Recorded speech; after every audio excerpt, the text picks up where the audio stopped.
নমস্কার বন্ধুরা, আমি আবারও চলে এসেছি এক নতুন মজাদার সুস্বাদু টক ঝাল মিষ্টি চালতার আচার নিয়ে।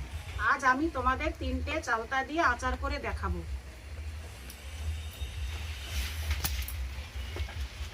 আমরা এই 3টে চালতা আগে থেকে ধুয়ে রেখেছি। এবারে চালতাটাকে আমি কেটে নেব, খুব সহজভাবে কেটে নেব। যারা কাটতে জানে না তারাও কাটতে পারবে। চালতাটাকে এইভাবে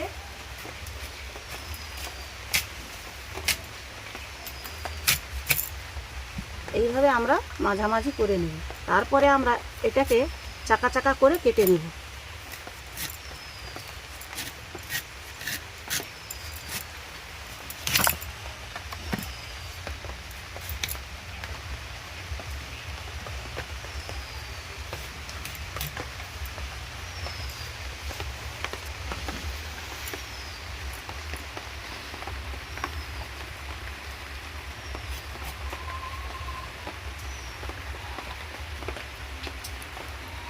এবারে আমরা এইভাবে এই সাইড থেকে আর এই সাইড থেকে এটাকে আমরা বাদ দিয়ে দেব।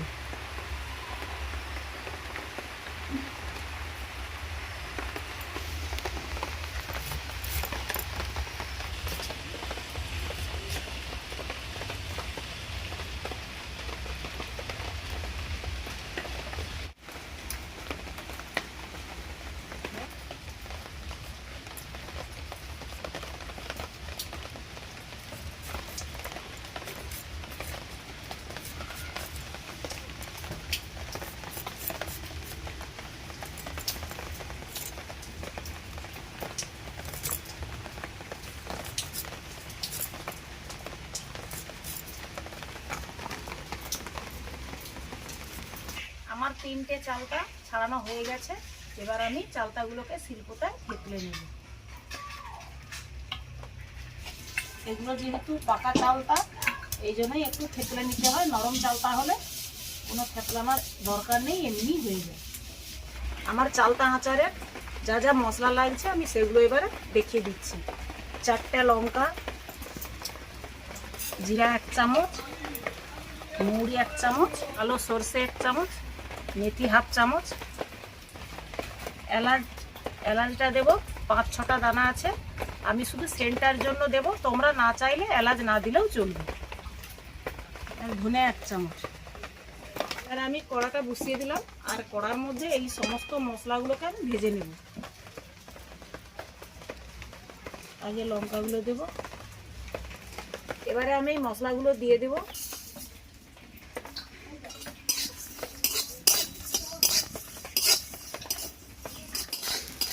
আমার মশলাগুলো ভাজা হয়ে গেছে, আমি এবার নামিয়ে নেব।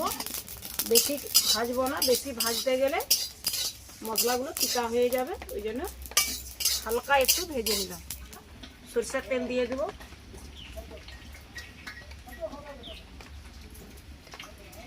দিয়ে দেবো 5 ফোড়ন 1/2 চামচ।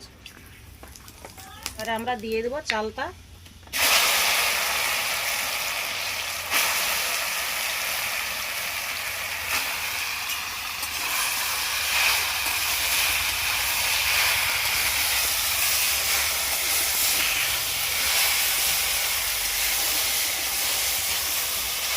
এর মধ্যে 2 চামচ আমি লবণ দিয়ে দেবো।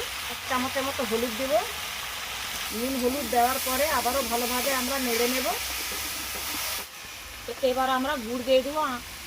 আখের গুড় আমি 600 গ্রাম নিয়েছি।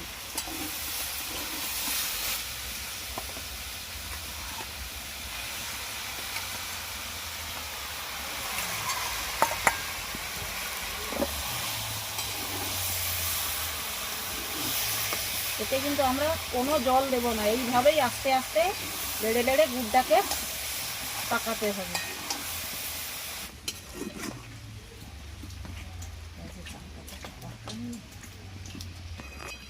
অল্প তাপে এই চালতাটা সেদ্ধ হবে। এই চালতাটা সেদ্ধ হোক, আমি ততক্ষণ ওখানে মশলাটা গুঁড়িয়ে নিই।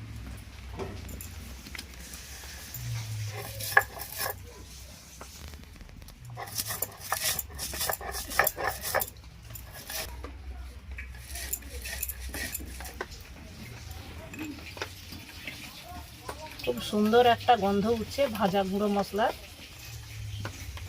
আমার চালতার আচারটি হয়ে গেছে, আমরা এবার নামিয়ে নেব।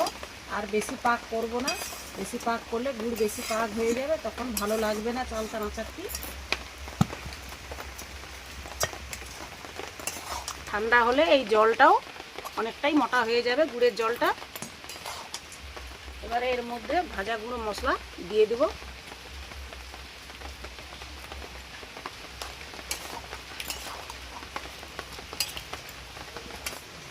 এর মধ্যে 1 চামচ ভিনিগার দেব। ভিনিগারটা দিলে কি হয়, আচারটা অনেকদিন ভালো থাকে। বন্ধুরা, আমার চালতার আচারটা ঠান্ডা হয়ে গেছে। আমি বলছিলাম 1.5 ঘন্টা, কিন্তু নয়, 1 ঘন্টার মধ্যেই ঠান্ডা হয়ে গেছে। আমি এবারে এই জারের মধ্যে ভরে নেব এই আচারটি।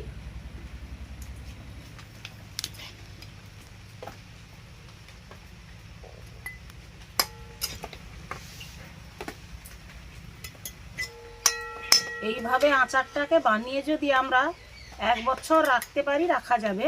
একে মাঝে মাঝে রোদ দিয়ে রাখলে খুব ভালো থাকবে আচারটা। আর রোদ না দিলে আচারটা কিন্তু তাড়াতাড়ি নষ্ট হয়ে যায়।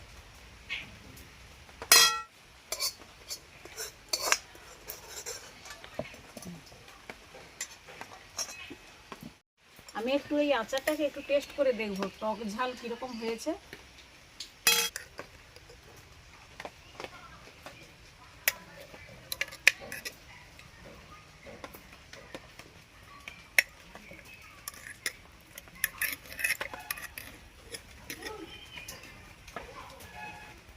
এবার একটু আমি খেয়ে দেখি।